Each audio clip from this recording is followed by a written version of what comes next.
Bible नहीं कहती है हम बंदर थे। बाइबल कहती है परमेश्वर ने हमें अपने स्वरूप और अपनी समानता में बनाया है। हालेलुया। ओ मेरी उर्दू में खूबसूरत लिखा है, खुदा ने इंसान को अपनी सूरत और अपनी सीरत में बनाया। वाओ, दैट्स द बाइबल से। जब परमेश्वर ने इंसान को बनाया और परमेश्वर ने इंसान को रख दिया, उसके बाद खुदा ने उसे उठा के उसे एक घर दिया जिसका नाम था अदन की वाटिका, हिंदी में, इंग्लिश में द गार्डन ऑफ ईडन और उर्दू में भागे अदन। और परमेश्वर ने इंसान को वहां रख दिया और रोज प्रभु आसमान से नीचे उतरता था और आदम से मिलता था। अगर आप नहीं जानते हैं कि अदन की वाटिका कहां थी तो मैं आपको बताना चाहता हूं। अदन की वाटिका बाइबल बताती है, वो ऐतिहासिक किताबें बताती हैं, वो बगदाद में थी, इराक में, मिडिल ईस्ट कहा जाता है। रोज परमेश्वर वहां से उतरते थे और आसमान से और आदम से मिलते थे। लेकिन एक दिन परमेश्वर ने आदम को एक चीज कही, आदम तू सब कुछ खा सकता है, हर पेड़ का फल तोड़ के खा सकता है, लेकिन एक फल मैं चाहता हूं तू उसे मत खाना, क्योंकि जिस दिन तू उसे खाएगा तू पापी बन जाएगा, तुझे भले और बुरे के प्रति सब कुछ पता चल जाएगा। और परमेश्वर का वचन कहता है जब परमेश्वर आदम से बात कर रहा था तब यह बात शैतान भी सुन रहा था। और जैसे परमेश्वर गया, शैतान सांप के अंदर जाकर, बाइबल कहती है, उसे आदम और हवा से जाके बातें की। पहले हवा से बात की उसने। बड़ा कनिंग है वो, is a very crafty person. हवा को आके कहता है क्या यह सच है, परमेश्वर ने कहा है कि तुम कुछ भी नहीं खा सकते? और बहन ने कहा नहीं, हम खा सकते हैं, लेकिन खुदा ने एक फल को छोड़ के हमें सब खाने के लिए कहा है। और शैतान ने उसे भरमाया। बाइबल कहती है हवा ने भी खाया और उसने आदम को भी खिलाया। और जब उन्होंने फल खाया, बाइबल कहती है उन्होंने खुद को नंगा पाया। पहले वो नंगेपन से लज्जाते नहीं थे, लेकिन अब उनके अंदर एक विवेक आ गया, वे खुदा से दूर हो गए। और परमेश्वर शाम के समय जब वो आया, उसने क्या देखा? आदम है ही नहीं। पहली बार परमेश्वर ने अपने जीवन में किसी को पुकारा, आदम, हे आदम, तू कहां है? जानते हैं उस दिन परमेश्वर को आदम को पुकारना क्यों पड़ा? क्योंकि आदम वहां पर नहीं दिख रहा था, वो छुपा हुआ था, उसे डर लग रहा था। एक बात हमेशा याद रखिए, पाप का एक स्वभाव है, वो हमेशा आपको डराएगा। अगर आप चोरी करके आएंगे ना, इस ग्राउंड में बैठेंगे ना, बाहर भी पुलिस जाएगा ना, आपका हालत खराब हो जाएगा, यार मेरे लिए तो नहीं आ रहे। पाप का एक स्वभाव है, पापी हमेशा डरता है।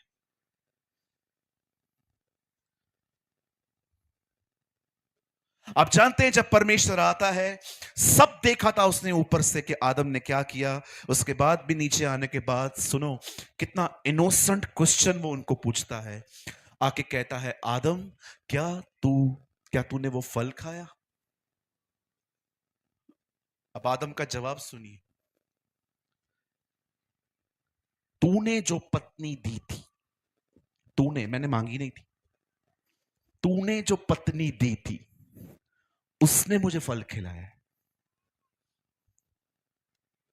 अरे परमेश्वर सब जानता है, उसके बाद भी नहीं मानता है बंदा। मेरे सामने दो बच्चे फेल होके आए, मैंने एक से पूछा क्या रिजल्ट आया है? ये भी फेल हुआ है। अरे तू अपना बोलना। मैंने एक बच्चे को बोला घुटनों पर आ जा, वो घुटनों पर आया। मैंने उसको बोला चल प्रेयर करते हैं। हाँ करते हैं। मैंने कहा बोल मैं पापी हूं, बोलता है हम पापी हैं। आप जानते हो बहुत सारे जो लोग हैं वो प्रभु में क्यों बढ़ नहीं पाते हैं? क्योंकि ईमानदार नहीं है।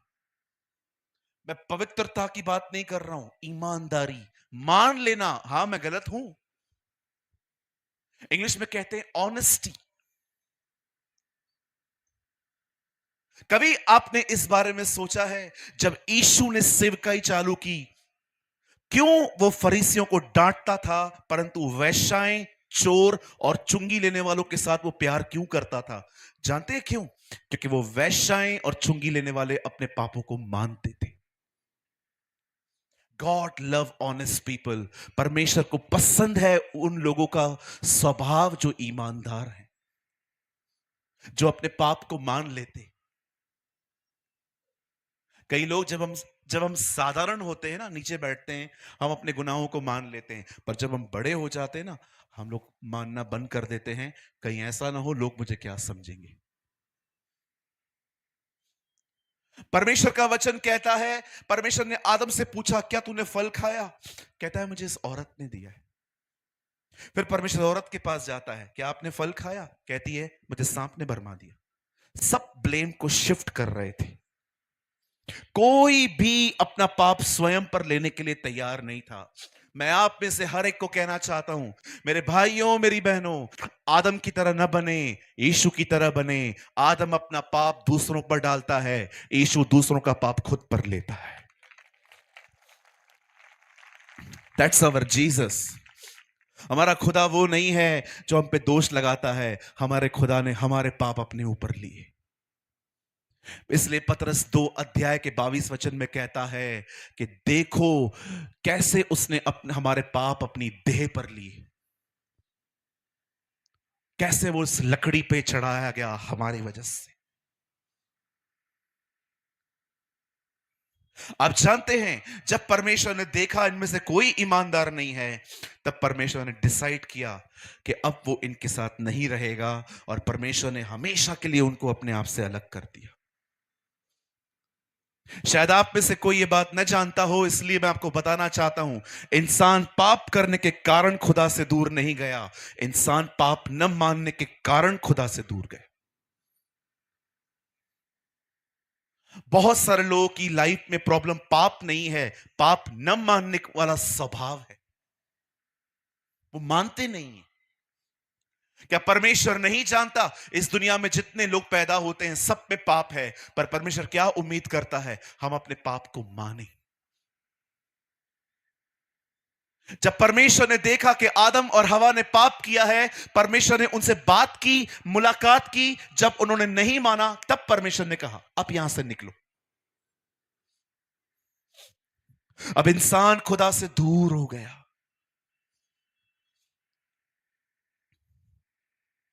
इंसान को कोई फर्क नहीं पड़ा खुदा से दूर होने का, लेकिन परमेश्वर को बड़ा फर्क पड़ा।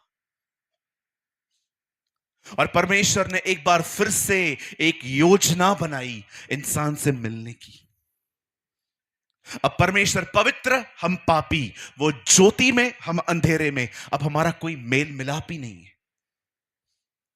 और जानते हैं, परमेश्वर ने एक डिसीजन लिया कि परमेश्वर उनसे, हमसे एक बार फिर से मिलेगा, लेकिन इस बार मुलाकात आमने सामने नहीं, एक पर्दे के पीछे हो रही थी। एक दिन परमेश्वर मूसा को पहाड़ पे बुलाता है और कहता है एक मंदिर बना। उस मंदिर के 3 हिस्से होने चाहिए, बाहरी आंगन, पवित्र स्थान, परम पवित्र स्थान। पवित्र स्थान और परम पवित्र स्थान के बीच में एक पर्दा होता था, न कोई उस तरफ जा सकता था न इस तरफ आ सकता था। और परमेश्वर अब लोगों से मिल रहा था, लेकिन परमेश्वर पर्दे के पीछे था। क्यों वो पर्दे के पीछे था? क्योंकि हम पापी हैं, वो पवित्र है। ये कर्टन एक डिवीजन था, एक अलगाव था। लेकिन जब परमेश्वर ने देखा कि अभी भी लोग सुधर नहीं रहे हैं, तब जानते हो परमेश्वर ने क्या किया? तब परमेश्वर ने हमारे बीच में नबियों को भेजा, भविष्यवक्ताओं को भेजा। वो भविष्यवक्ता आज के भविष्यवक्ता की तरह नहीं थे जो नंबर बताया करते थे। आज का भविष्यवक्ता नंबर बताता है। अरे क्या करेंगे तुम्हारे नंबर का भाई? हमें यीशु के लिए बता। हमें परमेश्वर के लिए बता। नंबर जान के हम क्या करेंगे? मुझे एक भाई मिला, उसने कहा आपका नंबर ये है। मैंने कहा ये तो मुझे पता है ना, कुछ और बताओ।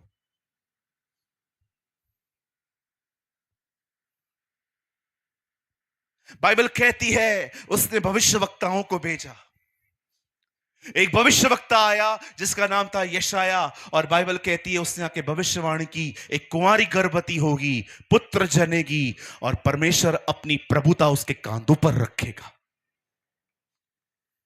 एक और भविष्यवक्ता आया यर्मिया, उसने कहा ईशे के ठूंठ से एक शाखा निकलेगी और उससे बहुत से लोग धर्मी ठहरेंगे। मलाकी ने कहा हम पर एक सूर्य उदय होगा और उसकी किरणों से हम चंगे होंगे।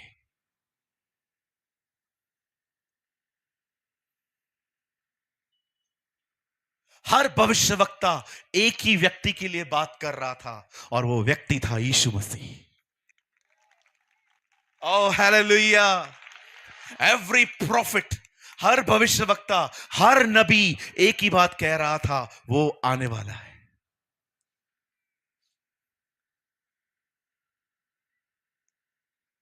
और बाइबल कहती है एक दिन, वो दिन आ गया। ओ मेरी बाइबल कहती है एक दिन वो दिन आया। एक स्वर्गदूत, एक फरिश्ता स्वर्ग से उतरा और सीधा गलील में रहने वाली, नासरत में रहने वाली मरियम के पास जाके कहता है, हे मरियम डर मत, परमेश्वर का अनुग्रह तुझ पर हुआ है। मेरी उर्दू में लिखा गया है खौफ न खा, क्योंकि खुदावन का फजल तुझ पर आया है। तू गर्भवती होगी, तू बेटा जनेगी, तू उसका नाम यीशु रखना, क्योंकि वह अपने लोगों को उनके पापों से आजाद करेगा। क्षमा करिए, आज के कुछ प्रचारकों ने मैसेज ही बदल दिया। आजकल बहुत सारी स्टेट्स में आप जाएंगे ना, यीशु को पता है क्या बोलते लोग? वीजा दिलाने वाला। मैं बहुत सारी जगहों पे बहुत सारे संदेश सुनता रहता हूं। कई लोगों ने यीशु मसीह को पता है क्या कहा है? वीजा दिलाने वाला, चंगाई देने वाला, छुटकारा देने वाला, घर के एक माले के ऊपर दूसरा माला बनाने देने वाला। मैं आपको कहना चाहता हूं, प्रभु महान है, वह हमारे कामों को करता है, लेकिन याद रखिए वो आपके कामों को बाद में करने आया है, पर पहले उसका आना इसलिए हुआ है ताकि हमारे पाप माफ हो सके, हमारे गुनाह क्षमा हो सके। बाइबल कहती है उसने संदेश दिया मरियम को, देख तू हामिला पाई जाएगी, तू गर्भवती होगी, तो उसका नाम यीशु रखना। सारी बातें सुनने के बाद मरियम कहती है ये कैसे हो सकता है, मैं तो पुरुष को जानती ही नहीं हूं, मेरी मेरी सगाई हुई है, आई एम नॉट मैरिड, मेरा शादी नहीं हुआ है। तब स्वर्गदूत एक खूबसूरत बात कहता है, हाँ मैं जानता हूं तेरी शादी नहीं हुई है, लेकिन तू फिर भी गर्भवती होगी। क्यों? क्योंकि पवित्र आत्मा तुझ पर उतरेगा। ओ हालेलुया। उसने कहा पवित्र आत्मा तुझ पर आएगा और वह बालक परम प्रधान परमेश्वर का पुत्र कहलाया जाएगा। बाइबल कहती है सब सुनने के बाद उसने कहा मुझे तेरे वचन के अनुसार हो जाए। कितना खूबसूरत स्वभाव है ना। उस बहन ने परमेश्वर की मर्जी पूरी करने के लिए अपना पूरा भविष्य दांव पे लगा दिया। वो कह सकती थी नहीं नहीं नहीं, मुझे ये सब नहीं चाहिए, मेरे को बस मेरा मेरा सपना है मैं अपने पति के साथ रह के अपनी जिंदगी अच्छे से जी सकती हूं। लेकिन उसने ऐसा नहीं कहा। उसने कहा सब खत्म हो जाए पर जो खुदा कहता है वो हो। मैं नहीं जानता हूं आप में से कितने लोग यहां पर हैं जो इस वचन को जानते हैं। बाइबल कहती है एक दिन यीशु ने लोगों से कहा हर कोई जो मुझे हे प्रभु कहता है वो स्वर्ग के राज्य में प्रवेश नहीं करेगा, परंतु वही जो मेरे स्वर्गीय पिता की इच्छा पे चलता है। आजकल ऐसे मैसेजेस प्रीच करना बंद हो चुके हैं। आजकल संदेश होते हैं क्या मिलेगा, बोलो क्या मिलेगा, क्या क्या मिलेगा। यीशु तुम्हें ये देगा, वो देगा, ये देगा, वो देगा, आओ। और सारे लालची।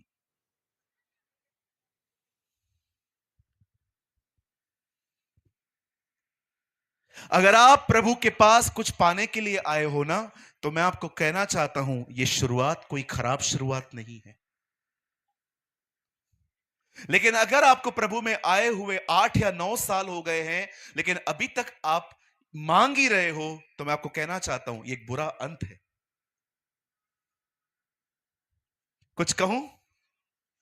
अगर आप प्रभु में कुछ पाने के लिए आए हैं ना, तो ये कोई बुरी शुरुआत नहीं है। कोई बात नहीं, प्रभु आपको देंगे। लेकिन आपको 8-10 साल हो गए हैं, लेकिन आप प्रभु को अभी तक नहीं जानते, सिर्फ मांगते रहते हो, तो आई थिंक ये एक बुरा अंत है।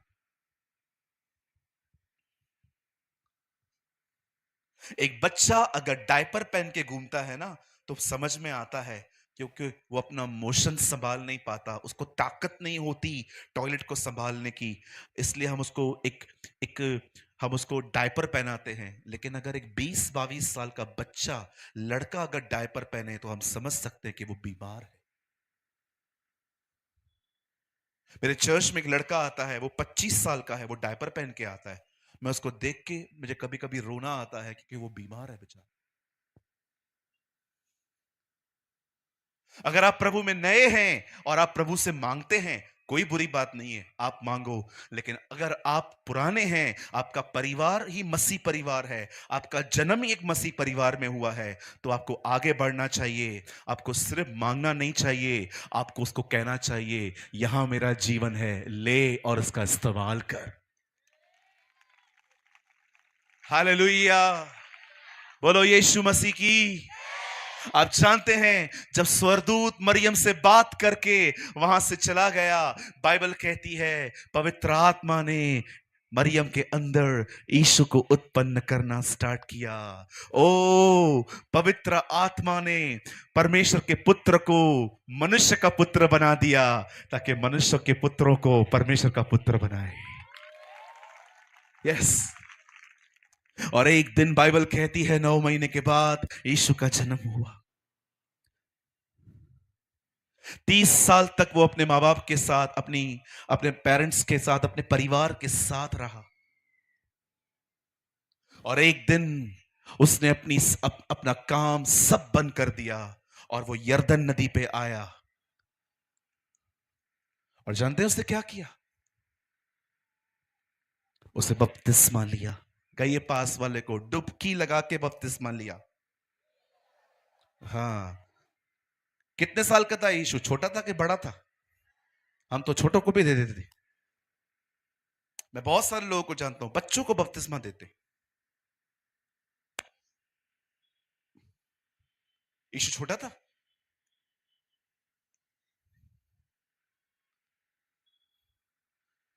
बच्चों का बपतिस्मा बपतिस्मा नहीं होता।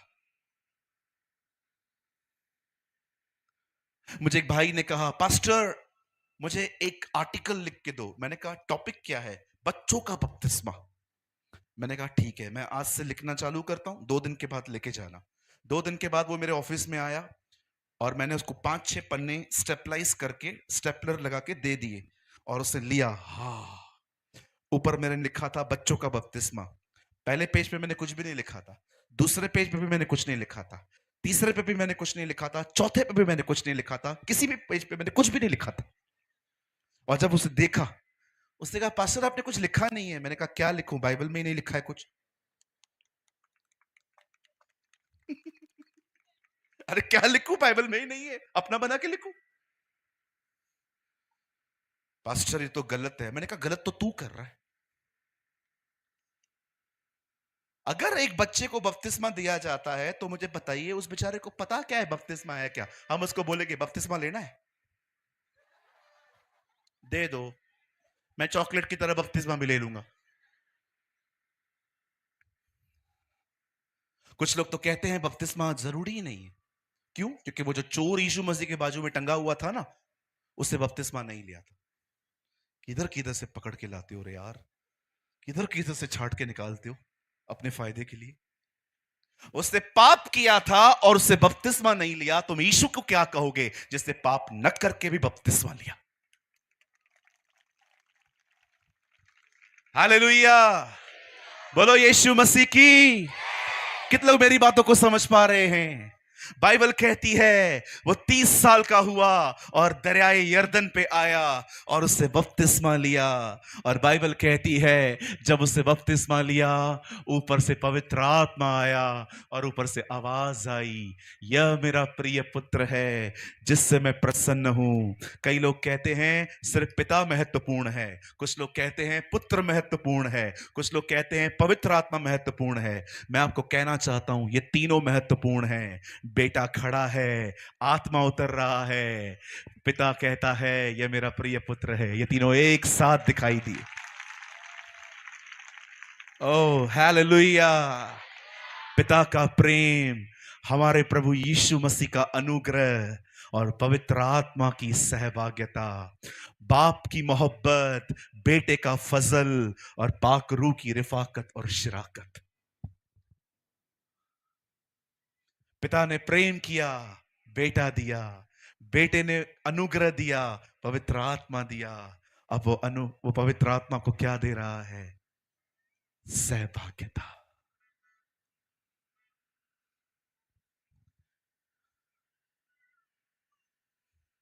आप जानते हैं जब यीशु अपनी सेवका बपतिस्मा लेने के बाद उसके लिए आवाज आई, he is my beloved son and I am well please with him, मैं इससे खुश हूं। और उसने वहां से अपनी सेवा शुरू की। वो बीमारों को चंगा करता था, दुष्ट आत्माओं को निकालता था, कोड़ियों को शुद्ध करता था, मुर्दों को जिंदा करता था। ये प्रूफ करने के लिए नहीं कि वो खुदा है, वो ये सब इसलिए करता था क्योंकि वो उनसे प्यार करता था।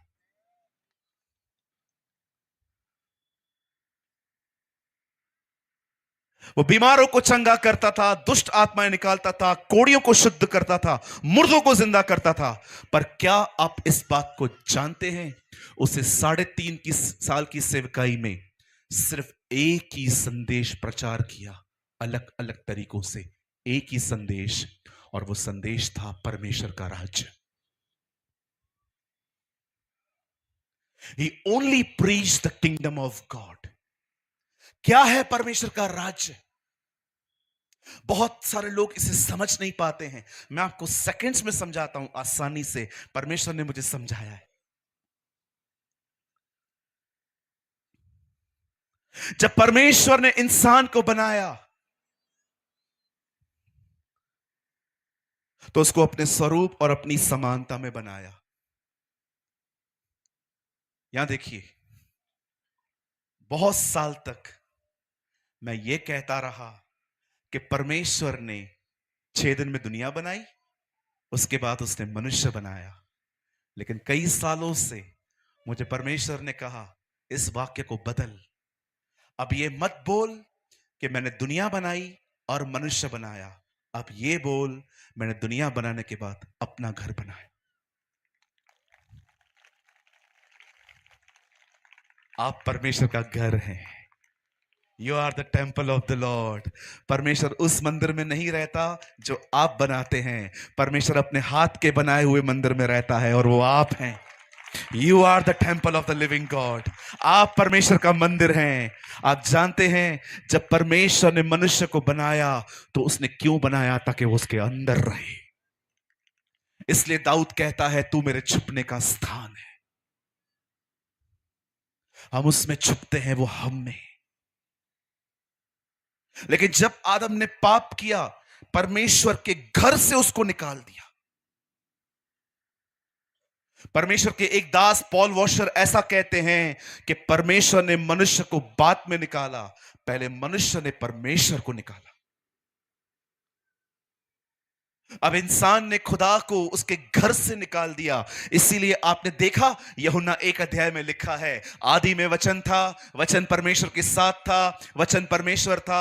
और उसके बाद अगर आप और नीचे पढ़ोगे तो पता है वहां पर क्या लिखा है? वह अपने घर में आया और उसके अपनों ने उसे ग्रहण नहीं किया।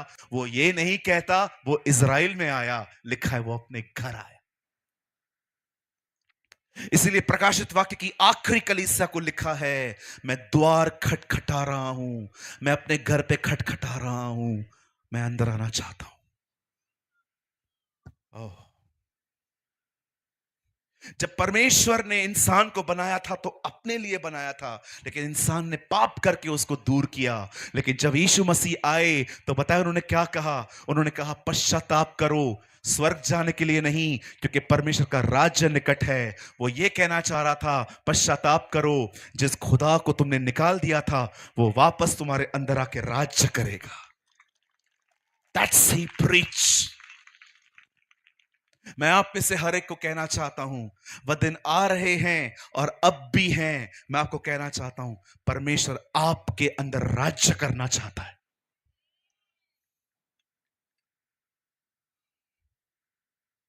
क्यों पतरस जब चलता था तो उसकी परछाई से लोग चंगे होते थे? क्योंकि खुदा उसके अंदर था। क्यों पौलुस को जब सांप ने काट लिया उसके बाद भी उसे कुछ नहीं हुआ? अरे क्या सांप तुझे मार पाएगा अगर खुदा तेरे अंदर है?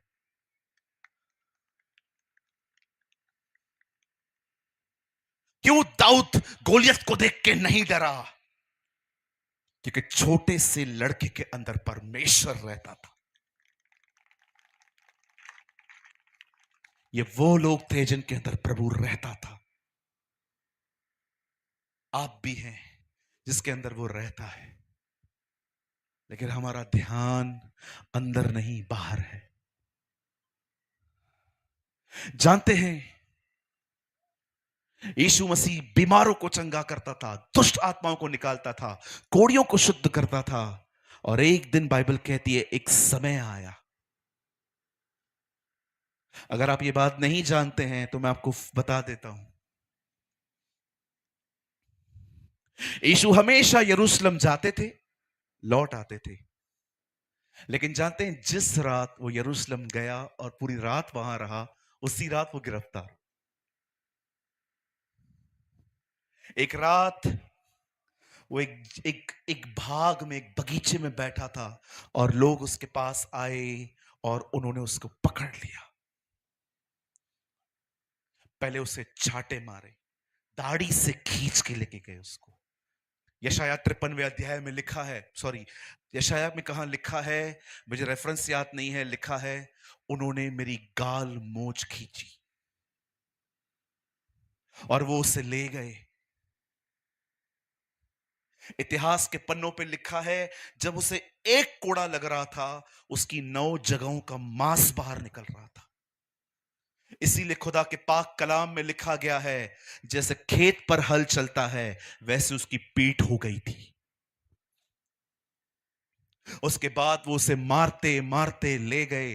वो इतना कमजोर पड़ गया था, क्योंकि बाइबल कहती है मनुष्य का प्राण उसके लहू में है। यीशु का पूरा लहू बह चुका था।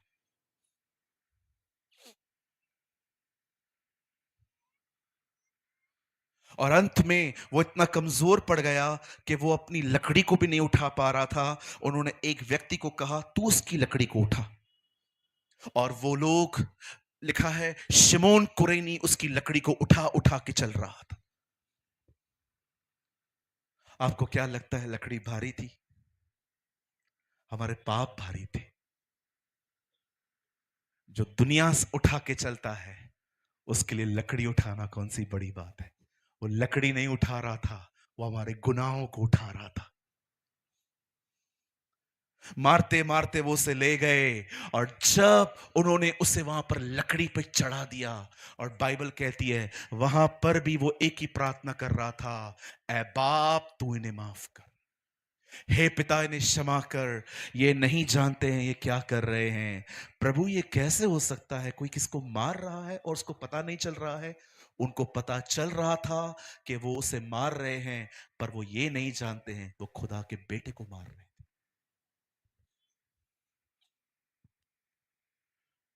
और जब वो वहां पर टंगा हुआ था, बाइबल कहती है कुछ समय के बाद, मैं आप में से हर एक को बताना चाहता हूं, बाइबल नहीं कहती है वो मरा है, बाइबल कहती है उसे खुद अपनी जिंदगी दी है। मौत क्या उसे हराएगी, वो खुद जीवन है। उसे खुद कहा अपनी आत्मा से निकल और पिता के पास जा, हे पिता मैं अपना प्राण तेरे हाथों में देता हूं। अरे कौन उसे मार सकता है? वो जिंदगी है, उसने खुद अपना जीवन दिया। और जब वो वहां पर उसने कहा पूरा हुआ, उसके बाद अर्थम्यास का यूसुफ वहां आता है और उसने उसके बदन को नीचे उतारा। उन दिनों में अमीर लोग अपनी कब्र खुद खरीदते थे, और उस आदमी ने अपनी कब्र यीशु मसीह को दे दी और यीशु को वहां पर रखा गया और एक पत्थर वहां पर डाल दिया गया, उस पर मोहर लगा दी गई, Jesus Christ of Nazareth is dead.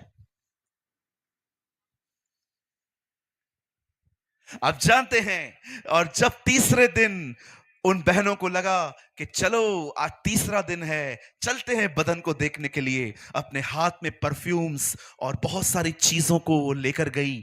उनको लग रहा था वहां पर स्मेल आती होगी, और जब वो वहां पर गई, वो पत्थर लुढ़का हुआ पड़ा था, और वो अंदर जाती हैं, वहां सरदूत एक पैरहाने एक सिरहाने, एक वहां बैठा हुआ था जहां यीशु के पांव थे, एक वहां बैठा हुआ था जहां यीशु का सर था। वो लोग बैठे हुए थे और बहनें पूछती हैं, कहां है वो? कौन? यीशु। और सरदूत कहते हैं, तुम एक जीवित को मरे हुए में क्यों ढूंढ रही हो? जाओ सबको बता दो वो जी उठा है।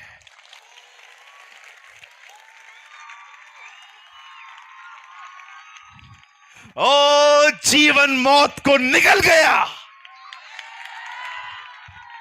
ओ मैं आपको कहना चाहता हूं, Jesus rose from the death Orissa, वो मुर्दों में से जिंदा हो गया। और बाइबल कहती है उसने अपने आप को अलग अलग तरह से लोगों को प्रकट कर दिया। एक दिन चेले वापस में बैठे हुए थे, वो सोच रहे थे कहां गया, और वो उनको बीच में खड़ा होकर कहता है, शालोम, तुम्हें शांति मिले। वो लोग बिलीव नहीं कर रहे थे वो जिंदा हुआ है। तब पता है उनको क्या कहता है? ये देखो मेरा हाथ, हड्डी भी है, मांस भी है, मैं भूत नहीं हूं। देखो मेरी हड्डी भी है, मेरा मांस भी है।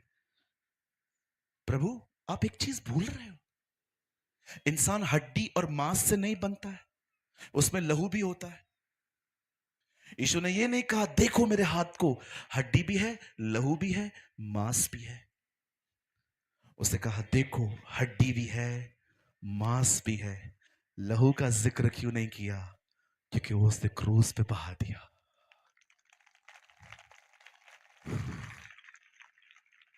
आप जानते हैं, जिस समय यीशु ने ये कहा पूरा हुआ क्रूस पे, पता है जब उसकी मृत्यु हुई पहला काम क्या हुआ? बाइबल कहती है मंदिर का पर्दा फट गया। लिसन उड़ीसा, जानते हो ये कौन सा पर्दा था? ये वही मंदिर का पर्दा था जो इंसान और खुदा को अलग करता है। यीशु ने पर्दा फाड़ दिया, ये बताने के लिए तुम वापस आ सकते हो।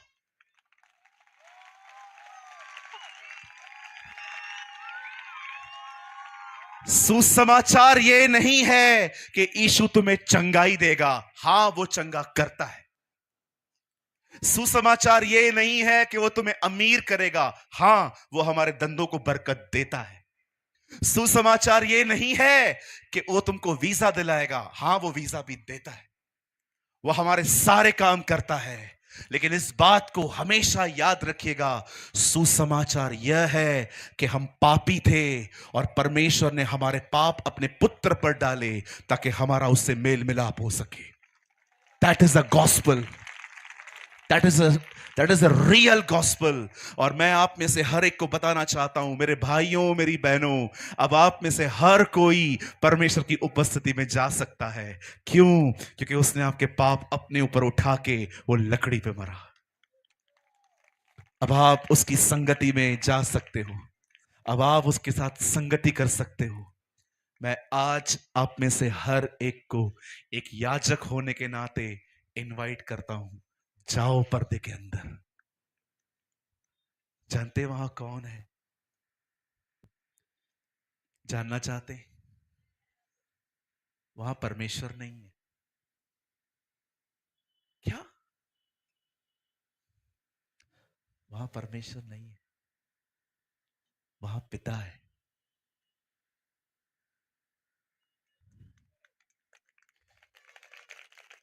याद रखिए, दुनिया के लिए वो परमेश्वर होगा, हमारे लिए वो बाप है।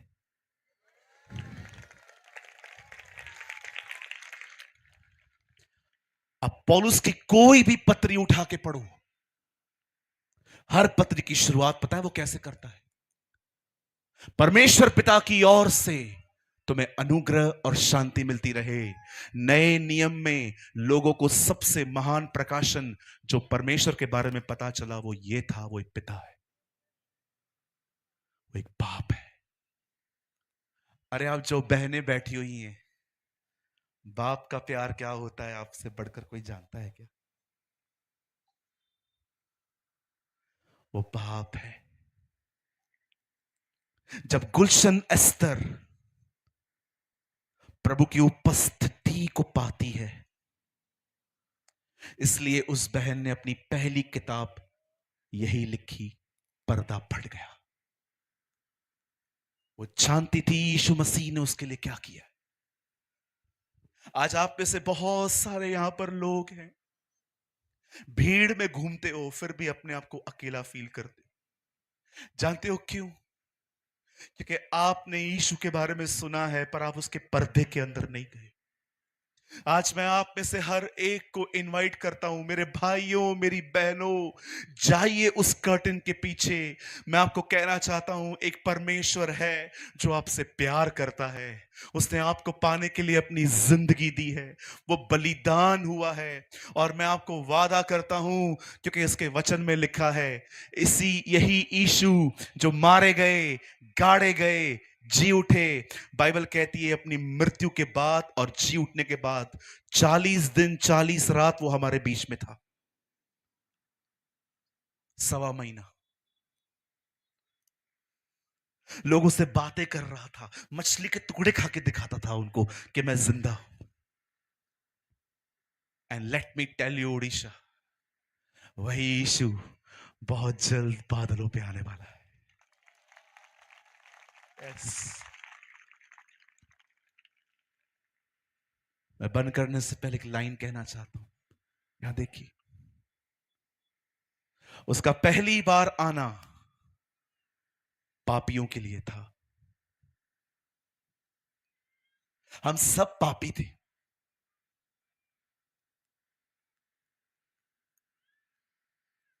हम सब गुनहगार थे, और वो हमारे लिए आया। लेकिन मैं आप में से हर एक को बताना चाहता हूं, अब वो किसी पापी के लिए नहीं आएगा, अब वो धर्मियों के लिए आएगा। अब वो उन लोगों के लिए आएगा जो सिगरेट, शराब, बीड़ी, तंबाकू, व्यभिचार और गंदगी से दूर रहते हैं, जिन्होंने गुनाह को त्याग दिया है। किसी ने मुझसे पूछा, पास्टर मसीह जिंदगी है क्या? मैंने कहा बड़ी साधारण सी जिंदगी है, एक लाइन में बता दूं, मसीह जीवन खुद के लिए मरना और परमेश्वर के लिए जीना है। That is a Christian life.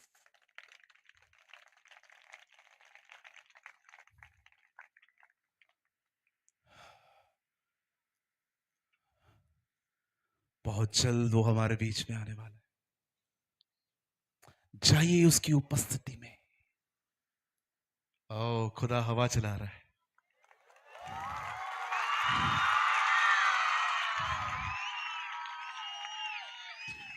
मुझे ऐसा लग रहा है ये पेड़ भी मुझे कह रहे हैं और यीशु के लिए बात कर।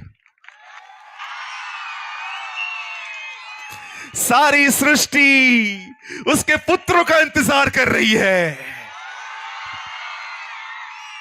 ओ मुझे लगता है ये पेड़ भी हमें कह रहे हैं हमारे सृष्टिकर्ता के बारे में बात कर। उनको अच्छा लग रहा है यीशु के बारे में सुनना। मैं आप में से हर एक को कहना चाहता हूं, मेरे भाइयों मेरी बहनों, क्यों समय बर्बाद करते हो अपने मोबाइल में? सुबह उठो, बाइबल पढ़ो, प्रार्थना करो, उसकी आराधना करो, उससे बातें करो। वेट, हर दिन उठो, उससे बात करो, उसकी आराधना करो। ओ, उपवास में जाओ और उस पर्दे के अंदर प्रवेश करो।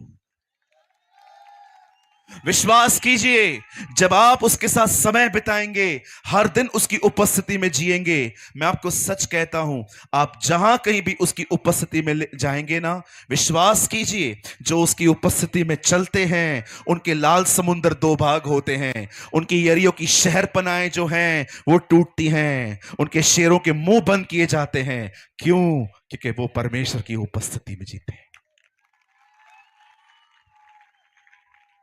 हालेलुया, बोलो यीशु मसीह की। क्या ये हो सकता है जैसे हमने आज तक ताली नहीं बजाई है, आज वैसी ताली हम यीशु मसीह के लिए बजाएं?